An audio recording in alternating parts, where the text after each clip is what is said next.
In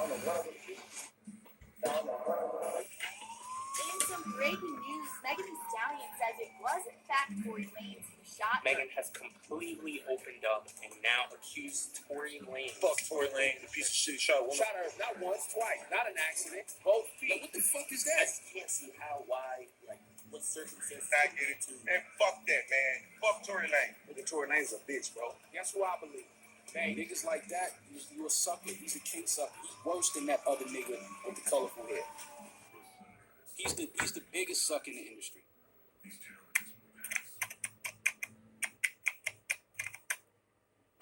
Now, Tory Lanez, I'm honestly a little bit worried for this man. If you've been paying attention to what Tory's been posting on his social media, Interscope Records, if y'all niggas don't stop playing with me, I'm exposed what's really going on in that fucking building. Interscope almost disappeared my man. Y'all might as well tell Tory Lanez RIP right now. You understand the type of power these people got? Be careful, chill. They gonna make you disappear. whatever you're going to expose will hurt their pockets, and they'll try to kill Tory Lanez's character As an artist. Yes, this nigga Tory shot. And they may shut down your whole career, your whole livelihood. I keep a smile on my face. Why? Because I know what I know. I know what I know. And at the end of the day, I'm not afraid of certain things because I gotta be strong for the people around me, dog. I have to be. Because they can't see me weak right now. They can't see that. It's be that dope label shit, them niggas trying to do me. I know the secrets and I know the fuckery. And they don't want me to say nothing, so they trying to shut. What's good, YouTube? It's Mo Sizes. Today, we gonna run through a conspiracy theory surrounding this whole Tory Lanez versus Megan Thee Stallion thing. Remember, this is just a conspiracy. None of us were there. Anything could have went down that night. We don't know shit except he say, she say. But this whole thing, This team word of mouth. We need to help Tory Lanez. You know, I seen in this other post last time that, you know, ever since this Tory Lanez and Megan Thee Stallion shit went down, I ain't been really feeling that shit. Like, she lost me as a fan. I know her music still be hot and shit, but I just can't rock with that. That whole case was just so fishy to me. And those of you that's following me, please go check out Chap Geeks and Mo Kills.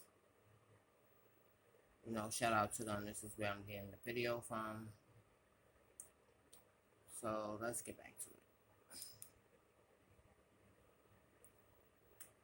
if y'all don't stop playing with me, I'm exposed what's really going on in that building. Now, we don't know exactly what triggered this, but people are speculating that it has something to do with the project he just released, the Chixtape 5. Tory's previous Chixtapes had never been on streaming services because he illegally sampled other artists' songs. But for the Chixtape 5, he was trying to do it legit, and it cost him hundreds of thousands and possibly even millions of dollars.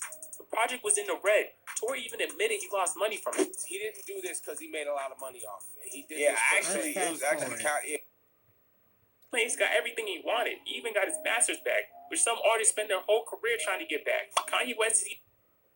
How do you make celebrity money without being a celebrity? Yeah. Let's look at LeBron. Contrary to what most people believe, LeBron James does not make most of... He's even fighting for his right now. And this is where the conspiracy theory comes back up. Tory Lanez got out of his deal. He sucked the connections out of Interscope, and he got his master's back.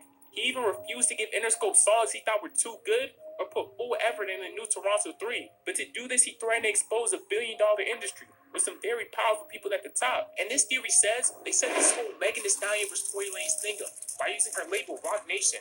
They pushed Meg to make a statement publicly and then launched a smear campaign. And heard to say them words about Roc Nation management. This jigga whole career, I've been a fan of it. And I'm just pissed by how these niggas handled it. I worked for this for years, and out of nowhere, here comes Jill trying to come smear campaign and damage it. It's a way to kill two birds with one stone. They could get Tory back for what he did to the music industry, and they could literally multiply Megan Thee Stallion's clout levels. After this incident, she went on to have a #1 song in the country, had an interview with the New York Times, and she was on Saturday Night Live. But in this album, Tory Lanez is a flat out saying Megan Thee Stallion. He keeps talking about how the people in her ear are doing this. Put them people in your ear, they the true ones that I feel. They really got you thinking Tory Lanez will do you in for real. Who could the people around here that Tory's so afraid of be? This theory says it's Jay-Z for a few reasons. On this album, Tory Lanez kept talking about the Illuminati, and Jay-Z is one of the main celebrities accused of being in it. And going back to Daystar lyrics, Tory Lanez says this. I had to fight for mine, nigga. You were sworn in, and God God bless me when I wake up every morning. People have been speculating that he says you were sworn in connection to Megan Thee Stallion, who had an unusually quick rise to fame, supported by Jay-Z and Beyonce, and he's referring to her being sworn into the Illuminati, which he already made references to multiple times on the album, and he says that he has to fight for his and God